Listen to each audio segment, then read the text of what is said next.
I'll grab a Coke, find that old VHS. We're diving deep in cheesy flicks. Yeah, we're on a vintage quest. Dollar on views, but high on laughs. Let's give these films a cheer. Cult classics, flops, and duds. There are topics on here. The Ejectables, rolling back the years. Celebrating movies that no one else cheers. From downright bad to epic fails, we say it's all good. The Ejectables, yeah, they're misunderstood.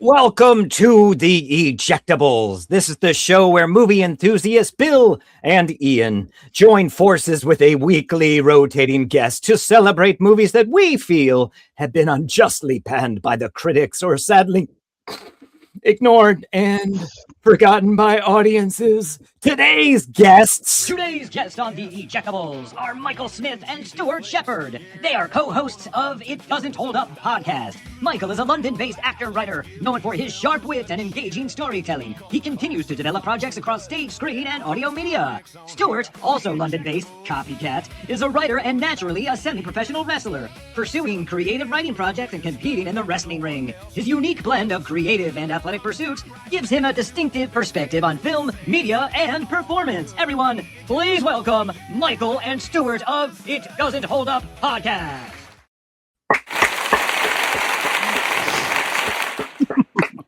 Welcome to the show, guys. Thank you for joining us way past your bedtimes today. Thank you so much for having Thank you us. for having What an us. intro. What an intro. I don't know if we can top that. We probably don't want us introducing ourselves. It was amazing. Thank you. I did not sign off on the use of that photo. Oh, yeah, they contacted me, Smith. I'm sorry, so I provided photos. I'm going to get you back for that one. Oh, sorry. People have asked us if we've used AI for our stuff. We have not. Those are actual photos of these guys in their element. So, As long as the Smith, camera remains from here up. okay, I hear you. I hear you. That's why I'm like this. Smith, so you are an actor as well. Can you tell us about that? Yes, so mainly, I don't know if you're familiar with pantomimes. It's a very specific British form of entertainment. Is it? No. It's a type of stage play where you interact with the audience a lot. There's often a dame character, so it's a man dressed up as a woman. You break the fourth wall all the time. You tell very lewd jokes. There's a lot of singing, a lot of dancing. So I do a lot of those. A little bit of musical theatre as well. That sounds so fun. Yeah. Can you do your whole act for us right now? Yes. Right. Hello, everyone. Dial it back. Brilliant. Brilliant. Now, Stu, you are a semi-professional wrestler. Can you tell us about that? Yep. For about 17 years or so, I decided to become a professional wrestler, see if it was possible. Didn't really think it was a thing in the UK. Turns out it is, and it got pretty big in the mid-2010s. And yeah, I went down for one day of training. I never looked back, and I've had God knows how many matches now, won championships, gone all over. Whoa. It's about time that I should probably hang it up because it does hurt. Yeah, I imagine. Is it kind of, do you plan out your moves and like, I'm going to be the one to get hurt here. Let me take the razor and put it across my forehead. Or is it like real? Oh, well, I'll let you decide. I can't tell you how the sausage is made. Damn. But I'm not going to go over there to see it. Is it televised? It's on YouTube. Like a lot of my stuff is on YouTube. Oh, and again the athleticism by Grady and sends Shepherd down. And that is not going to go down well with Stewart Shephard.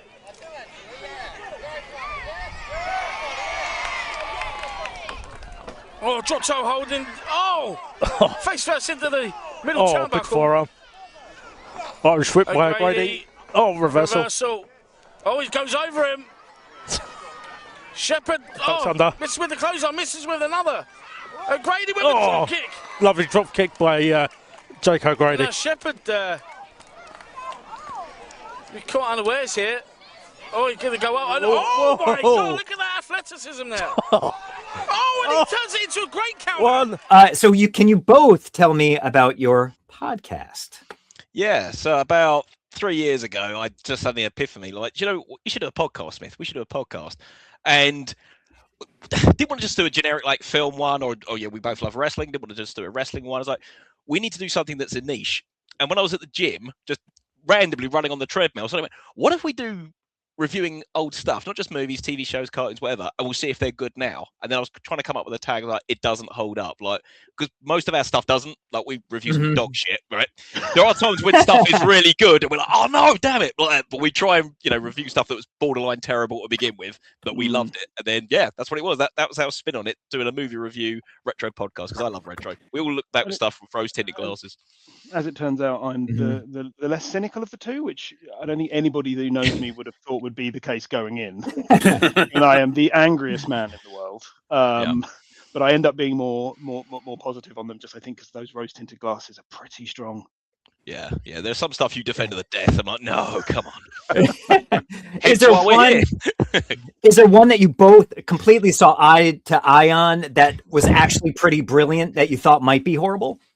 The one that I was pleasantly surprised that we both liked was Rush Hour, because I hadn't watched that for a long time. I thought, oh, this is going to be racist. This is going to be really bad taste. And we watched it, was like, oh no, this is really funny. It is really engaging. It's a good cop buddy movie. It's really fun. So yeah, we really enjoyed that. The other one I think was the one that I hated when I was younger.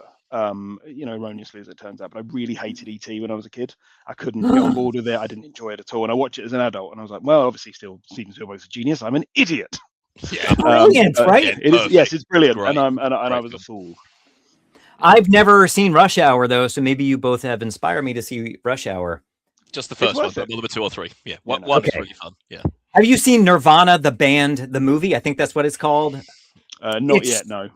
It's so funny about these guys in Toronto, but there's one scene where they go back in time, not to spoil too much, but he goes into a movie theater and they're playing The Hangover, and he goes back to 2009 when that's popular.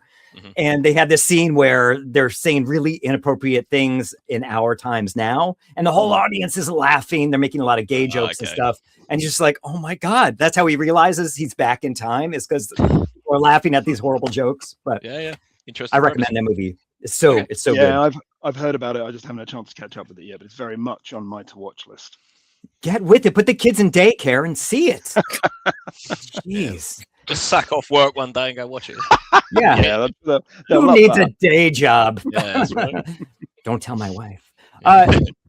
Because of you guys, we have a very special episode. Big dumb action movies! Yeah! And that is not to insult any of anyone's picks, though I will say that mine is definitely that. But anyway, we'll start with one of you, and one of you, Stan, wants to ask you to present your movie. That's it. No more Mr. Nice Duck. Do not eject it! Do not eject! Do not eject this! Do not eject this! Now it's up to you guys. Who goes first? Stu or Smith? You, Stu. Yeah, I'll do it. So, do you just want me to go for it? Have you got another title? Yeah. What's your movie? We do have a trailer also, by the way. Oh, yeah, we'll get to that. We'll get to that. Cool. So my movie is the 1987 Master of the Universe starring Dolph Lundgren and Frank Langella. Yeah, that's the chap. I will defend this film to the death, right? I know it's not very good, but I fucking love it. I love it, right? It's just one of those feel-good movies where I just put it on and I've got a big smile on my face, and it's completely incorrect to the Master of the Universe lore, but for some reason it just puts a smile on my face. It's a nice trip down memory lane. It's 80s-tastic. It's swords and fantasy and whatever, and above all, Frank Langella. His performance is magical in that. It's absolutely brilliant. So yeah. Well, let's go to the trailer and then we'll discuss it more. Battle fought in the stars now comes to Earth. Police! Nobody move! I think I'm gonna need some backup. A battle for the power. Before your master! To be masters of the universe. Dolph Lundgren is He-Man. Frank Langella is Skeletor. Let this be our final battle! Masters of the universe. Rated PG. Now playing at a theater near you. It's just the TV spot. So, are you guys aren't very old. So were you very much alive when this movie came out? I would have been 3. I think Smith would have been 2. But it was a movie that was very much on repeat on UK television when we were kids. So it's very much a Saturday afternoon movie, and it was always on. There was, and back in the day, in the late 80s, early 90s, we only had like 4 TV channels, unless you had like cable TV. Stuff just used to get repeated a lot. So this was a film that was always on in my household. Can't speak for you, Smith, but I would watch this again and again and again and again.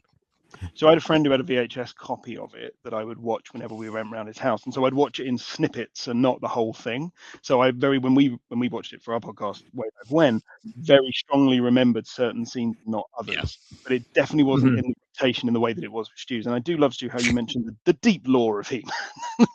That cover was my jam growing up. I loved it. And all the toys, everything. Love He-Man. Did the toy? I'm sorry. Did you see the new ones, Stu? Yeah, we both, me and Smith went to see it. And we fucking loved it. It was so good. Oh wow! Yeah, I want to see it. No, it's really, really worth it. It gets the balance of serious and fun just right, in a way that other things sort of tonally don't quite manage to hit. It really does. It's from the trailer you'd think it was new Marvel light, and it's not that. It's much, much more. Oh, good. Well, I guess I will see it along with Rush Hour. Yeah. Well, it's on. It's definitely on Prime in the UK to stream. I presume it's the same in the US. So yeah. Yes, it's on Prime. Yeah. Both are. There you go. Watch them back to back. So, Smith, do you agree with Stu's stance on this film? Oh God, no. It's terrible. No. It's absolute Trek. Wow. I mean, it's canon. It's canon at its lowest and finest. It feels like a peak to me. I don't know. Electric Boogaloo. Yeah, that's a fantastic documentary. But I was thinking about this, and one of the things that really shows up the lack of budget and effort. There's a scene later on in the film where the villains break into Courtney Cox's house, and in the sink is piled up takeaway cartons, as though someone was going to wash up the takeaway carton. And it's just sheer lack of investment and care that somebody's dressed that set and gone, fine. That's fine. He just pushes them in, doesn't he? It's so funny. No, it's got some really nice effects. It's got some really nice moments. It's got some good performances, like Frank Langella. Meg Foster is great. But just, Dolph Lundgren is a gaping void of charisma at the center of it. Yeah, he's not great in it. I'll give you that. You know what they said about him? Stallone was on the set, and they saw Dolph tied up, and Dolph started speaking lines, and Stallone went to the director, and it's like, "You gave this guy lines?" Oh no, he looks the part though. He does look the part. Yeah. He does. I also find it very, very strange that they've decided, instead of setting it on Eternia, just to set it on Earth, in the suburbs where apparently nobody lives. Yeah. Apart from the principal from Back to the Future playing exactly the same role. Yeah, pretty much. And I have my problems with it. Like, there's the duality of Prince Adam of Eternia. He's just He-Man. They've never really explained how he's become He-Man. There's no really anything about the magic sword or anything like that. Characters like the Sorceress are barely in it, but yeah, I still love it. I don't know what it is. There's just something about it, just fun, campy silliness. I was like probably 15 or 16 when I saw this movie, and I was maybe a little bit too old for it and had no expectations, but I'm like, this is more fun than I expected in that time. And watching it now, it's super campy, almost like a Flash Gordon.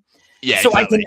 I can appreciate the cheesiness of it, and I love that they came into the suburbs of the States, as opposed to just staying out in space or wherever they are. I don't know the lore. I didn't really care, but it's fun. It's eye candy.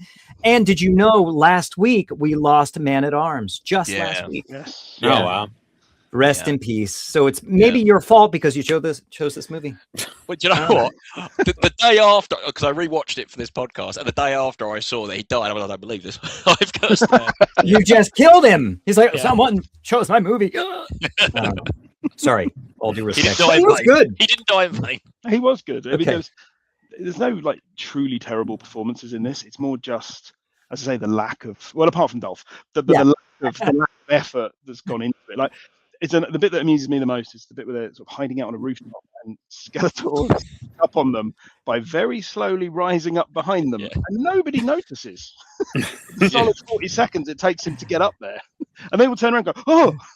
Yeah. Well, but think that helicopter in so many movies that came up behind people, and helicopters are loud, and they never saw it, and then they start shooting. I don't know.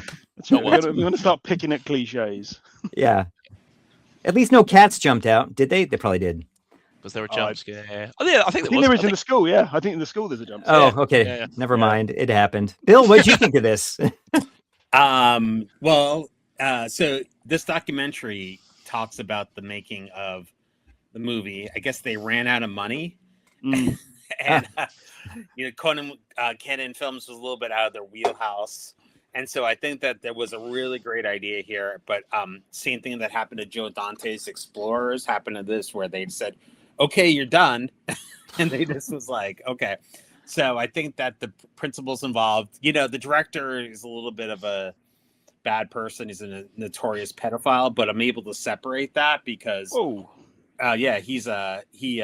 his name's Gary Goddard. He was did not turn up in my research. And this was the only film he did. Now he does theme park stuff, but it's crazy. Surely he should be on some sort of list. Yes, so little kids come to his place now. But Courtney Cox was so good in this movie, Stu. She was radiant, and she was so. I don't think there was been a better performance from her. She's kind of limited as an actress, but I thought she was really great. And Frank Langella was awesome. I think Frank loved his performance in this. But they always make fun of the mask. I guess it was like really chintzy. Did you guys think the mask was chintzy or not? Once I watched it in HD, I thought it looked awful. But like, if you watch it like grainy VHS, I'm like, oh yeah, that's fine. And it bothered me that it's not yellow. But I'm glad they're not playing it like silly campy. They're just playing it like deadly serious, and I think it works for this movie. Yeah. Some films don't belong in HD. I know. True. VHS. I just have to ask you: do you guys, Courtney Cox? In my opinion, I think Jared Leto might be her twin. Anyone else think that? Not even close. They got the same. Do you see it? No one else sees that. All right. Okay. I've never seen them in a room together, so I was thinking. Haircut and cheekbones. Very similar. And same eyes. Yeah. I don't know. Okay. Think about it. I'm going to look at Jared Leto weird the next time I see. Yeah. You look like Courtney. Anything else you want to say about this movie? I just love it. That's it. I would die on that hill. I mean, I respect you. I respect you. Thank you. I don't respect you. I felt sorry for Billy Barty, who played Gwildor, because that. Oh, my dad has a funny story about Billy Barty. My dad worked in New York City, and he once saw Billy Barty being trailed by a couple of small people that were drunk, and they shoved him in a garbage can and they kicked him down 49th Street. That's horrible. Why? Because I guess they were all drunk having a good time. That's sad. He wasn't. Well, maybe he was. Maybe he enjoyed it. Ian and I do that all the time. We do. That's actually how we met doing that. Oh, okay. Thanks for letting me out of the trash can, Bill. You're welcome. Yeah. Anyway. Get away from her, you bitch! Do not eject it! Do not eject! Do not eject this! Do not eject this! Smith, I think that is Stan asking you what your pick is this week. So my pick is a film we haven't covered on our podcast because Stu's never seen it, 1994's The Shadow, starring Alec Baldwin. Yes, that poster. Now, that poster is a big part of the reason why I love this film so much. I remember when I was a young boy, we went to the cinema with my dad, and there was a big standee in the cinema for The Shadow. It was that kind of big cardboard cutout, and it just captured me. And I was like, must see, must see, must see. When it comes on cinemas, it disappeared very, very quickly in the UK, so didn't get to see it at the cinema. So waited till it came out on VHS. And then I had it on pretty regular rotation as one of those films. I had some of the action figures. I still have a Lamont Cranston somewhere. Whoa. Yeah. Whoa. It had a head that pressed into the. It had it. Well, no, it's worn and terrible and old. I've got Shiwan Khan one somewhere as well, actually, but I burnt its face for reasons that I can't quite remember. We all did that. I did that to my Star Wars figures. Yeah. Yeah. And so I had it on kind of semi-regular rotation, and I think it's a film that comes out in the wake, very clearly in the wake of Batman 89, and clearly takes a lot from Batman 89. And I would say Alec Baldwin is the best, not Batman, but the best Bruce Wayne that we never got watching this, because he is absolutely perfect for that kind of playboy millionaire role. Now, I hadn't seen this film again in years until I watched it for this. And I will not sit here and defend this as an absolute masterpiece of cinema, but having watched it again, but it is an absolute, for me, a warm hug of a movie. The kind of film that I remember watching as a kid, remember loving, and it still has so much about it. You know, the production design, Jerry Goldsmith's score, The performances, I mean, across the board, are pretty strong. They're playing to archetypes, but they know the archetypes they're playing to.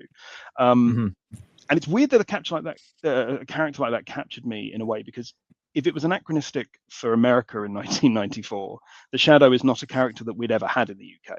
There is absolutely no kind of cultural awareness of this character in the UK beyond what you'd read on the internet. It was never a thing. Did it do well in England? Did it do well in England? It bombed everywhere. It bombed everywhere. It was a huge bomb, and I can kind of see why. Again, even in 1994 America, this is not a character that was particularly in the zeitgeist. But I feel that the hate it gets isn't warranted. I mean, if you look at some of the stuff, this kind of fits to me in a category with sort of The Rocketeer, which is a better film. I won't argue that it's a better film, but Dick Tracy, The Phantom, kind of all around there, that era, these type of throwback hero films that were trying to capture some of that spirit of Batman. I mean, I would argue this is a much better film than Batman Forever.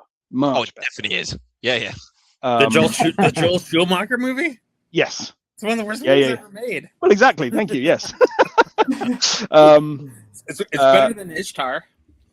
Ishtar's not that bad. Ishtar's pretty terrible, buddy. I've never seen Ishtar. It has charming bits. Yeah. I mean, talking of terrible, notoriously terrible movies, one that I don't find terrible, and you're lucky I didn't choose because Stewart taught me out of it, Heaven's Gate. Oh, I love it. I've seen it. I love it. That movie. I didn't want to inflict 4.5 hours on people if I didn't. I'd refuse. I've got it on Blu-ray, and I think it's a misunderstood. I just read the Cimino biography. It was fascinating. Yeah. Oh, I read a book. And he's British. The guy that wrote it. It's crazy. Yeah. There's a biography from one of the producers on the film. Yeah. The name of which I cannot remember off the top of my head. It's Richard Bach. It's called Final Cut. Yes. Is that if that's it's a fascinating read. But anyway, back to the Shadow. I just think it's from beginning to end, it's absolutely charming, and even the things that it gets a little bit wrong fits with what it's trying to do. So if it's trying to evoke the spirit of those 1920s serials, and the Shadow's got film adaptations going all the way back to the 1930s. It's evoking the spirit of those. So even the stuff that feels rushed, like I'd forgotten he goes from evil to good in the space of about 3 minutes, and a title crawl saying, and then he was a good guy. Yeah, that was weird. That was so weird. But let's go to the trailer and come right back to it. Is that cool? Yeah. No, absolutely. Yes. Be right back. In a world divided between good and evil, I'm not afraid of you. But I am. Meet a man who is both. On July 1st, the whole world will know what evil lurks in the hearts of men. Alec Baldwin, The Shadow. Starts Friday, July 1st at theaters everywhere. All right. It's opening Friday. I'm excited. My ticket. I mean, literally, I watched it a couple of days ago, and I immediately wanted to watch it again. I thought I will tee this up and watch it again in the next couple of weeks. I was so excited to see this movie at the theater. So excited. And was very disappointed. I'm so disappointed. I had a cassette tape of this, the old serial, the radio show. And I was like, oh, it's so mysterious and kind of, a little scary and dark. And this movie, for me, did not provide that at all. What did you think of this movie, Stu? I wanted to love it. I really wanted to love it. I just didn't. It's just, there are so many lost opportunities, I thought. Like, the thing that bugged me the most, you hardly see the Shadow. Like, the actual character of him kicking ass and fighting crime. Like, I think it's like 2 or 3 scenes of that. And the rest is Alec Baldwin almost doing like his Batman shtick, going around doing detective, which is fine. But I think you still need to find balance of like Shadow stuff. And I think when you do see the Shadow, he's awesome. I love the hat, the red scarf, and all that, and hiding his face. Like, that's all really, really cool. But there wasn't enough for me. And there are so many actors who are wasted in this, like Ian McKellen and Tim Curry. They didn't have been in it. They could have been anyone. And yeah, I think there's a better movie there. Like, I didn't hate it, but I did not love this at all. And the guy who plays Khan, I was like, oh, he's awful. He's really, really bad. I disagree with you. No, it's the guy from Year of the Dragon. Year of the Dragon. He's awesome. Yeah, I thought he was. Yeah, I thought he was great in it, and I thought they're not wasted. I mean, this was Ian McKellen before I knew who Ian McKellen was, Mhm. and his American accent is pretty shaky. Yeah. But Tim Curry, by casting Tim Curry in that Bill's is role, bad too. yeah. By casting Tim Curry in that role, you get subtext that isn't necessarily there because he plays sleazy and slimy so well. He does. Yeah. But he's not wasted because, you know, oh, I get it. I get this guy because it's Tim Curry doing that thing that Tim Curry does. Mhm. I mean, I do agree that you don't see enough of the Shadow. It's tonally all over the shop. It's a screwball comedy for a bit, and then it's a detective thriller for a bit. The villain's plan is question mark nebulous. And it verges on a bit racist at times in a way that might have worked in the 1920s, but does not work now. I think it worked in the 90s too, unfortunately. Yeah. I think you're probably right. But it's just the bits that work, I think, work really well. I mean, and a lot of it was compromised. So there was an earthquake that destroyed part of the set. So the end sequence had to be reshot and done differently because they lost their Hall of Mirrors. So it feels, the end feels rushed. And I think because of that, there was an interview with Alec Baldwin I was watching that was basically saying that the producer interfered quite a lot during the production. So that sort of accounts for some of it. I mean, Russell McKay, he wasn't the first choice. It was meant to be Bob Zemeckis up to a certain point. Oh, wow. So Bob Zemeckis and Bob Gale had been working on a version of it. But before that, Sam Raimi had wanted to direct a version of The Shadow. He was denied the rights and ended up going off to make Darkman, which once you know that, you can really see the influence on Darkman of The Shadow. And he was trying to make a Shadow film even up to 2006. So he still wants to do it. I don't know that there's any. David Koepp wrote with his ex-partner, Death Becomes Her. So yes. I wonder after Death Becomes Her bombing, I wonder if he just left the project. Potentially. Because they never worked together again. I like Death Becomes Her. I love it. Yeah, it's 20 for me. Yeah, that was fun. I mean, he wrote Jurassic Park, but he also wrote the most recent Jurassic Park. So didn't he write that Ghost movie recently too? That wasn't so good. Yeah, Ghost Town, Disclosure Day, Carlito's Way. Wow. He's like Jurassic Park, Stir of Echoes. I mean, he's like prolific. Yeah.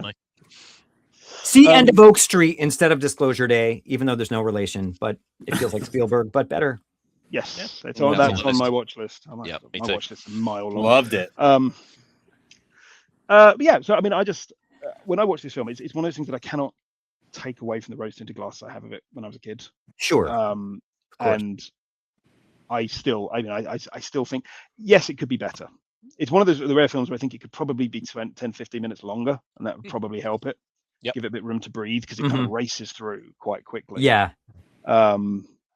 But no, I mean, the opening scene has James Hong and Ao Leong in it in like the first 3 minutes. So I was like, oh, I mean, sold. It is kind of crazy when he becomes the Shadow. He does look just like Billy Baldwin. He does. Isn't that weird? Like, did Billy Baldwin play the Shadow? That'd be fun. When I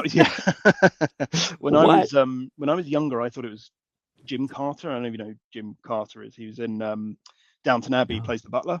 And he was in, I think, Haunted Honeymoon, the Gene Wilder film. He was in that.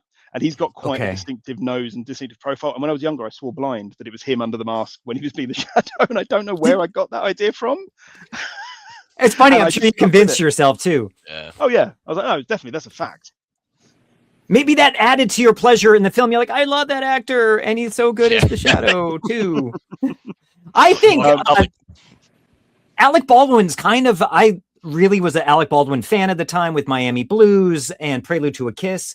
And so he's such a weird, quirky actor. And I thought in this kind of leading man, suave throwback role, I felt it almost didn't work, though it seems like you appreciated the kind of the Batmaniness of that. But I think he's just kind of a weirdo. Yeah, but some of his line deliveries are odd, but I think it works for it because it has that little bit of it's slightly wrong. Yeah, in a way that works for a character that's meant to have dual personalities. I also like Peter Boyle being in it, which is he's great. Oh, he's in 2 of our picks, isn't he? He's in Red Heat as well. Yes, that's double Boyle. Yeah, it was interesting to see him kind of wasted as this taxi limo driver. But he has nothing to do. It's funny at the end when they're kind of running in to stop the bad guy, and he comes with Penelope Ann Miller and immediately goes, "I'll go and call the police," and then he's just out of the film. Yeah. Okay, bye. The end. Bye. Bill, what did you think of this movie?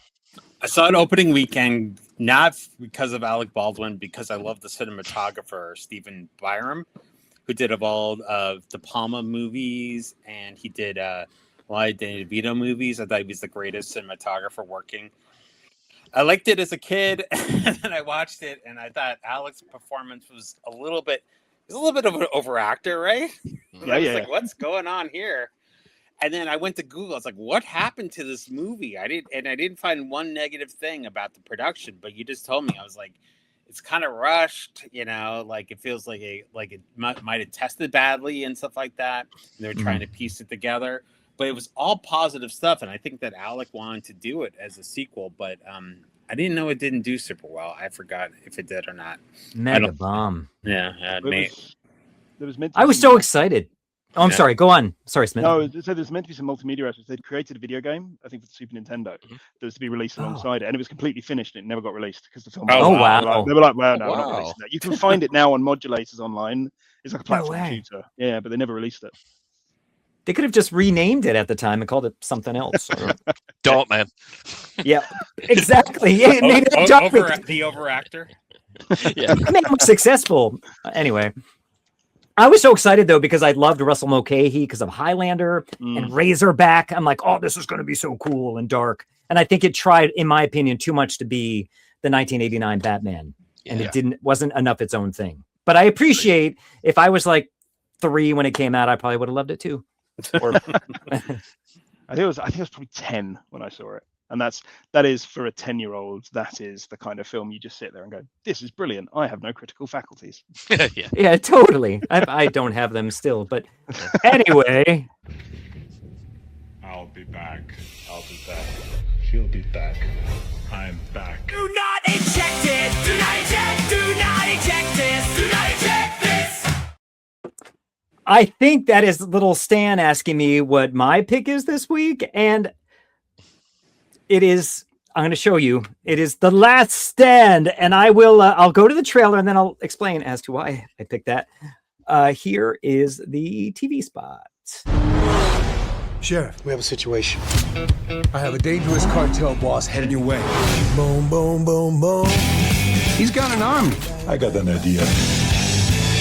Bring everything you got. You never know.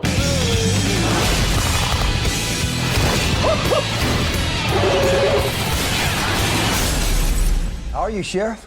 Old. Boom, boom, boom, boom. The Last Stand. Rated R. Starts Friday. Wow. So what I will explain to you is in 2013, I had open heart surgery and I came out of the hospital and I could do nothing but just sit and heal. And I was on very strong oxycodone. And then I'm like, I need to watch movies and drink Gatorade. So I put this on, and I think watching it now, I doze through a lot of the dialogue and there's, a lot of that exposition. And I was like, the action's kind of cool. So I'm like, I'll pick it for the show. And Bill knows I've been wanting to pick it. I know. I don't disagree. I think it does have fun action. And it's nice to see Schwarzenegger in a film, his first starring role in about 10 years, I guess, at that point. And he's kind of humble and kind of understanding that he's becoming an old man. It's not a great movie. I think there is fun to be had. What do you think of it, Smith? Yeah, I think there's fun to be had in it. I think the fact that he hadn't acted in 10 years, you can tell. Yes. He's a bit rusty. I think that it's got some good ideas. I think that it's got some good practical action. I think a lot of the dialogue is terrible. I mean, you can tick off cliches in the first 5 minutes as it's setting it up. This is going to happen later. This is going to happen later. This can happen later. I thought Johnny Knoxville wasn't as annoying as he could have been, because I remembered I did see this when it first came out, and I remember thinking it was fine. I've watched it again now and thought it's fine. It's not as annoying. Peter Stormare is you cast him when you need subtext of here's a sleazy guy, a bit like Tim Curry. It's like, here he is. You don't need any more. True. Just this so guy. True. And whatever accent he was doing. Yeah, I think Forrest Whitaker is wasted. Oh, totally. It kind of felt like it should have been Bill Duke, and they couldn't get him. So they were like, who else can we get? We'll get Forrest Whitaker. Forrest isn't working. Yeah, he'll take the money. And the villain was exceptionally weak. Like, oh, he was so weak. Awful. I remember that. From so bad. He's just a non-entity for the entire thing. He's driving. And he's in it so much. I know. Talking about how he killed his sister. I'm like, oh, I don't need any of this. Yeah, I was like, if they narrowed it down to just the invasion on the town and focused on that, we get to know some of those characters better. It could have been a stronger film. But it feels like a TV procedural for a lot of it with some fun action. I liked it when people got shot in half, though that is something that happens in the States all the time, but it was nice to see it in a movie. What do you think of this, Stu? I had a real good time with this. Like, in my eyes, Arnold Schwarzenegger can do nothing wrong. So, wow, I think he's in, right? So, yeah, I thought this was really fun. I love the fact it was his comeback movie after being the governor. Yeah, it is a bit of a play-by-numbers movie, and like Smith said, it's ridden with cliches, and you see exactly where it's going. But I think it's one of those, what you see is what you get. I knew what I was going to get going into this. Sure. Yeah, and I'm all for it, and I love it. Arnold Schwarzenegger saying stupid shit, shooting things, blowing things up, car chases. Like, yeah, sign me up. So, yeah, no, I had a really good time. And there was a couple of lines that did really crack me up as well. So, yeah, no, I really, really enjoyed this. I was pleasantly surprised how much I enjoyed it. Because was it your first time? Yes, I'd never seen it. Never seen it. All right. Considering I'm the huge Arnie fan, I can't believe I hadn't seen it. I've just got it in my mind, like you said, Smith, he's going to be rusty. It's not going to be a good performance. So I never bothered with it at the time. But then when you guys said, oh, this is what we're covering, I was like, oh, cool, I'll watch it. But no, I had a real good time with it. I was pleasantly surprised. I actually thought there was not enough him in it, though I do agree it was a bit rusty, but I think he, with his kind of humble charm he had in this, I kind of like that about it. And I wanted more and less of the bad guy. Bill, what'd you think? It's your typical terrible Ian pick. You know, oh, he's so mean. Pretty low rent. It seemed like Masters of the Universe was more believable.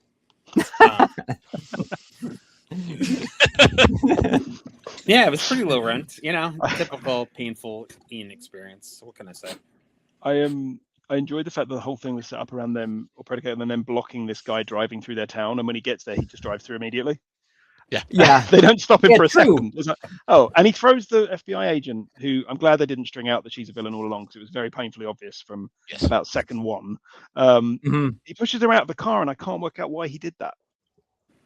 At no point does it make any sense why he throws her out of the car. Other than you're right. He needed to get her out of the way for the ending. You're totally right. Ian has the original script laminated on his. I do. I read it to my children every night, and they're almost adults. So they are adults. Jesus. But they love it. Yeah. Why, if they could build that bridge, though, like over the canyon, why couldn't they just build a road around the town? Why also did they then come into the town? There was no reason for them to come into Exactly. Yeah. Why torture Bill with this pick? I thought there is fun to be had. So thank you, Stu, for seeing that. I had a deep appreciation as well for the wrestling match that took place on the bridge as well. Why was that CGI though? Why didn't they do that in real life in a place? I love it. Why did they throw him off the bridge? Yeah. Why did the villain get arrested? You're not setting up a sequel here. No. I don't. Yeah. Just chuck him off the bridge and do it in a real place. Yeah. I don't know. I enjoyed Harry Dean Stanton popping up. I always enjoy Harry Dean Stanton. He did great at driving that tractor. Yeah. And then I think the practical effects are really, really good in it. Like the practical action work is really nice throwback. But then when they have CGI moments like Harry Dean Stanton getting shot, it's so egregious. It just stands out a mile. And you just think, oof. Like the people getting shot down in half. Though it I didn't mind it anyway, but I'm like, it's so not. Yeah. Why didn't they really kill those actors? Dumb. Anyway. Your disease, and I'm the cure. Die! Do not eject it! Do not eject! Do not eject this! Do not eject this! Bill Narducci, Little Stan wants to know what you chose this week. Get ready for it. I'm just going to go to it. A Moscow policeman. How do you Soviets deal with all the tension and stress? Vodka. A Chicago cop. Chicago cop never relinquishes his weapon. Here. With this much friction. He killed a Chicago police officer. Chicago gets him first. I have my honor. There's gotta be heat. Red Heat.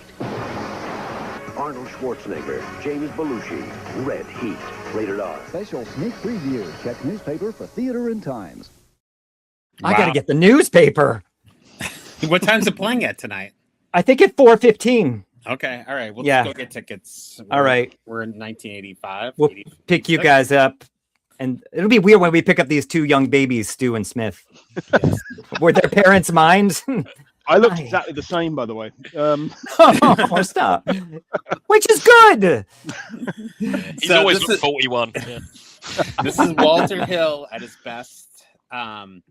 It was not a major hit. They thought it'd be like a combination. It was like 48 Hours. Schwarzenegger plays a Russian Soviet cop that goes to Chicago, but they filmed part of it in LA. It's obvious, but they never mention it in the credits. I don't know why. It's a lot of fighting in the snow, and they're naked. And they're naked. Ian keeps talking about that scene, how much he loved it. And they were naked. Belushi had a pretty good run till about 92. He just never really broke through. They actually filmed in Russia, besides that, in the Russia House with Sean Connery and Michelle Pfeiffer. So I was kind of shocked by that. Walter, Gina Gershon, fellow Emerson College graduate. I love it. Oh, really? Yeah. Why didn't you marry it? Stu, what'd you think? I love this film. I had so much fun. I mean, Last Stand was fun. This is on another level. So I watched this for the first time about 5 years ago, and I remember loving it then. And again, I can't believe this one passed me by back in the day, because I love all Schwarzenegger stuff. I mean, not like Red Sonja or Conan, that shit.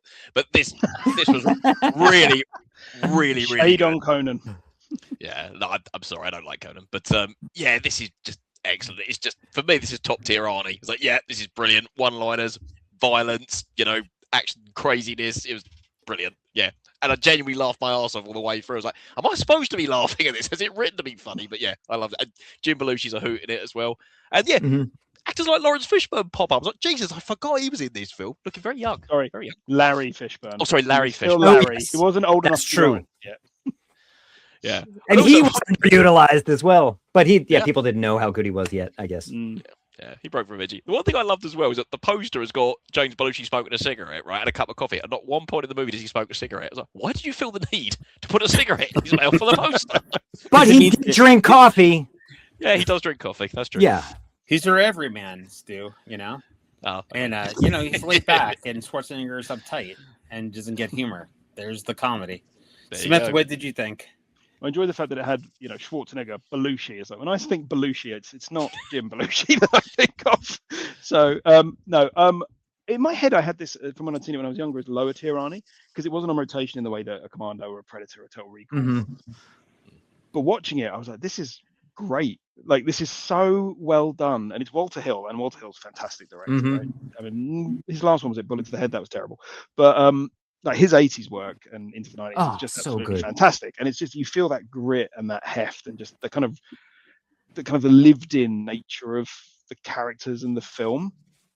It was very funny. The action was great. The villain's great. Edo Ross is fantastically sleazy, and can be fantastically sleazy in everything he's in. He's in Dick Tracy and The Hidden as well, playing villains. Oh yeah, that's right. Love that movie.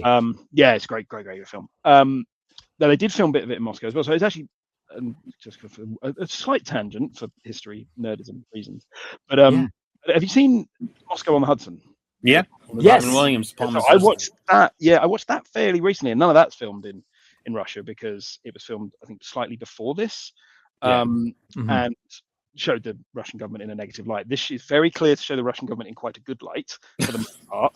And it's in the kind of the time when Gorbachev was putting through the perestroika reforms. So they were opening up the West, and this is one of the first things where they're like, okay, come in and film. And you kind of have Arnie, who is like the picture poster boy of capitalist West, coming in to the Soviet Union to play a Soviet cop. I mean, his Russian accent is no better than his American one. But what Americans didn't know better. We're like, whatever. But no, I think it's fantastic, all the way from the opening sequence with all its unnecessary nudism, all the way through to the end, where Jim Belushi just taps out and he's like, "Yeah, I don't need to be in the end. You just go and do whatever you're going to do. I'm going to sit over here." It's great. I thought it was really, really fun. What do you think? I loved Walter Hill movies. I think he was one of my favorite action directors of the 80s, with The Long Riders and Extreme Prejudice and 48 Hours, of course. And so when I saw this at a drive-in when I was a kid, I was like, this is fun. It's like a good, serious movie. It's not too goofy, has some humor, but the action is good. It's raw and feels like there's a real mystery and stuff. I totally dug it. And I think it still holds up for a Arnold 80s movie. Absolutely. Yeah. Good pick, Bill. Yes. For a change. My revenge there. Where can we find these movies, Ian? Oh, wait a second. I have the Ebert for Red Heat. I forgot. We're just going to play it real fast. Here it goes. He liked it. Don't worry, Bill. For all of the noise, Red Heat is rarely exciting. I guess I liked it more than you did. I think there were more than a few funny lines, and I thought that a lot of them keyed off the fact that Schwarzenegger was stone-faced. I think the whole point here of this character, whose nickname is Iron Jaw, is that he has no sense of humor, and he doesn't see the humor in anything. And here's Belushi, who's always wisecracking or sees the angles on things or is making little asides of his own. And that tension is what makes it funny. If Schwarzenegger were more malleable and more bending, then it wouldn't be as funny. Wow. Did you have that show, you guys, over there? Siskel and Ebert? Do you even know who they are? We know who they are, and I've watched a lot of their stuff on YouTube. I've gone back and watched a lot of their best and worst of the year compilations. And it was my favorite TV show. I've got a couple of Ebert's books as well with his bad reviews. I think your movie sucks, and that, you know, I like the Schadenfreude. I appreciate that. He made it over there. Anyway, here is where you can find these films. You can find The Last Stand on Prime. You can find The Shadow. You can rent it on iTunes, YouTube, and Prime. And you can get Masters of the Universe on MGM Plus, Tubi, and Pluto. And Red Heat can be rented on Prime, iTunes, and YouTube. They may be found in different places in the UK. I'm not quite sure. Unless you have a VPN. Or you could do that. And then we won't get residuals. Oh, true. Oh, that reminds me. Go see Super Troopers 3, so I'll get residuals. Okay. All right. It's just very goofy, but it's just for me. So I get some money down the road. So this is the moment of the show where you have to pick a movie that is not your own pick as your favorite film of this episode. What is your pick, Smith? Red Heat. Okay. Stu, what do you pick? Also Red Heat. Great time with that. Bill, what do you pick? Masters of the Universe. And I also choose Red Heat. So, Bill, what do you get? I get a headshot of Ian circa 1999 with frosted hair. Yeah, it's been a few years. Congratulations, Bill, for that amazing prize you got. Guys, where can we find your podcast? Where can people follow you and find you?